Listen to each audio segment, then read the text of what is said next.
Sebelum kita memulai pembelajaran, marilah kita berdoa bersama-sama ya. Berdoa dimulai. Selesai.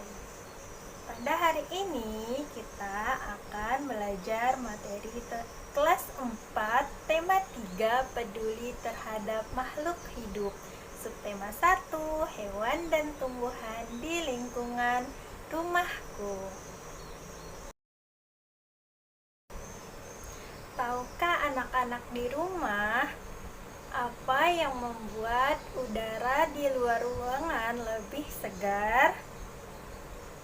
Ya, benar sekali. Tumbuhan hijau membuat udara di luar ruangan lebih segar. Bagian-bagian yang terdapat dalam tumbuhan hijau yang pertama adalah akar.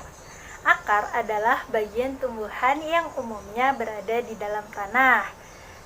Untuk beberapa jenis tumbuhan, akar juga terdapat di atas tanah dan juga menggantung.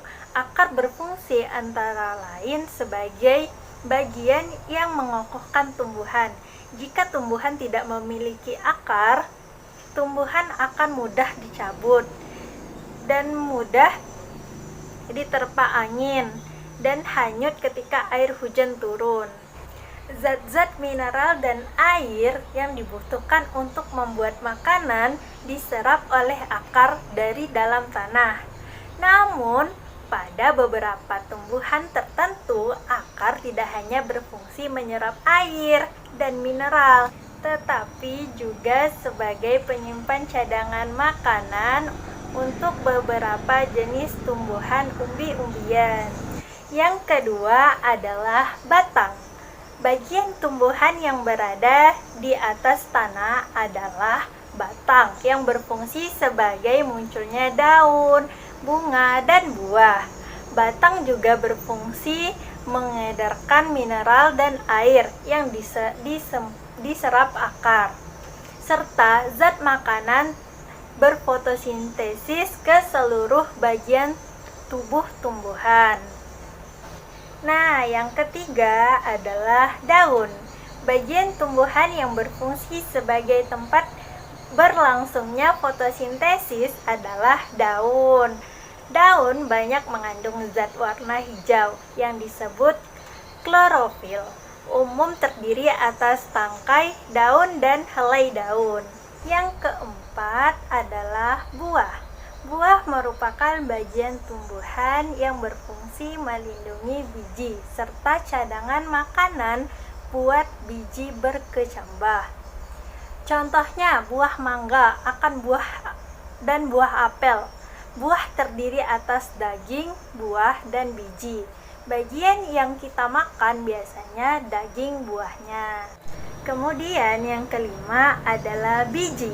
Biji merupakan hasil dari pertumbuhan yang terjadi akibat penyerbukan antara serbuk sari dan sel telur pada putik. Jika biji ditanam akan tumbuh menjadi tumbuhan baru. Biji memiliki keping. Biji ada yang berkeping 1 dan ada yang berkeping 2. Biji yang berkeping 1 disebut monokotil dan yang berkeping 2 disebut dikotil.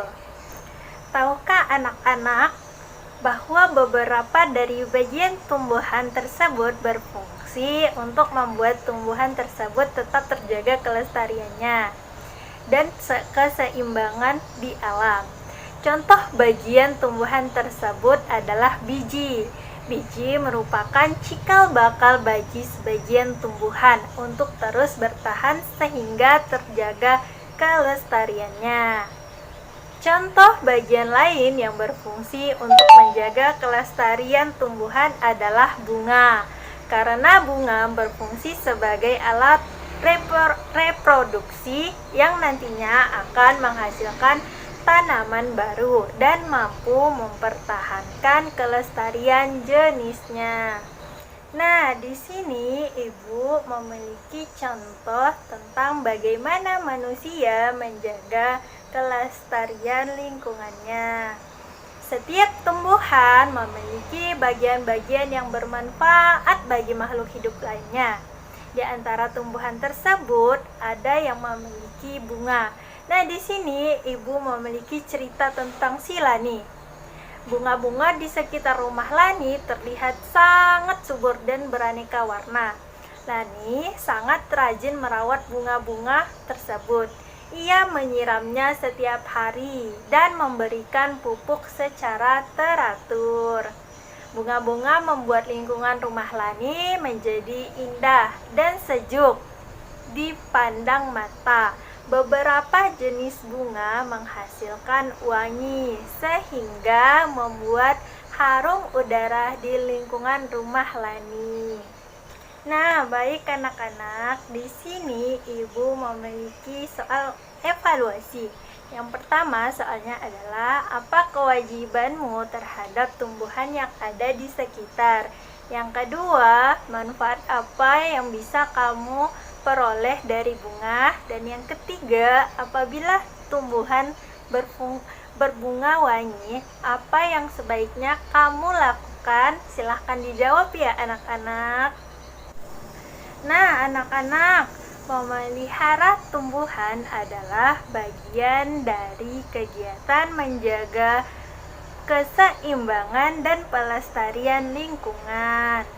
Sekarang Ibu mau kalian menanam satu jenis tanaman, kemudian merawatnya dan mengamati setiap bagian dari pertumbuhannya. Bagaimana? Siap? Oke, baik. Untuk pembelajaran pada hari ini Ibu cukupkan sampai di sini dulu ya. Tetap semangat ya anak-anak belajarnya. Jangan sampai tidak mengerjakan tugas ya. Nah, untuk menutup pembelajaran pada hari ini, marilah kita berdoa bersama-sama. Berdoa dimulai. Selesai. Ibu ucapkan terima kasih dan wassalamualaikum warahmatullahi wabarakatuh.